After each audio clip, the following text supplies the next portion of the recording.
Mini fuchka আর দই ফুচকা খাওয়ার জন্য কোথায় চলে গিয়েছিলাম চলুন আপনাদের সঙ্গে শেয়ার করি। Hello everyone. তো আমি ফার্স্টে চলে গিয়েছিলাম ডিসি কোর্টের ভেতরে। এখানে কিন্তু একটা মামা বসে, মিনি ফুচকা, দই ফুচকা, চটপটি পাওয়া যায়। তো আমি কিন্তু মিনি ফুচকাটা অনেক বেশি পছন্দ করি। তো মিনি ফুচকা তো খাওয়াই হয়, তো ভাবলাম আজকে একটু দই ফুচকাটা ট্রাই করে দেখি কেমন লাগে। তো আমি কিন্তু ফার্স্টেই দই ফুচকাটাও অর্ডার দিয়ে দিয়েছিলাম। তো এই তো একটা আন্টি দই ফুচকাটা বানাচ্ছিল। এখানে কিন্তু 4-5 রকমের মশলা দিয়ে বানাচ্ছিল। আমার দেখেই তো লোভ লাগতেছিল। ওপরে আবার ভালো করে চানাচুর দিয়ে দিচ্ছিল।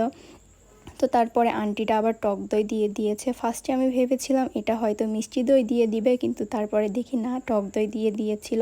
তো দেখুন, দেখেই কিন্তু অনেক বেশি লোভনীয় লাগছে। তো আমাদের ফুচকাটা কিন্তু একদম রেডি। তো আমি কিন্তু মিনি ফুচকা, দই ফুচকা দুইটাই অর্ডার দিয়েছিলাম, দুইটাই খাবো। তো আমি কিন্তু ফার্স্টে মিনি ফুচকাতে ট্রাই করেছি, ওটা তো আমার অনেক পছন্দ। তো তারপরে যখন দই ফুচকাটা মুখে নিলাম, অনেক অনেক বেশি মজা। তো একবার হইলেও আপনারা ট্রাই করে দেখতে পারেন।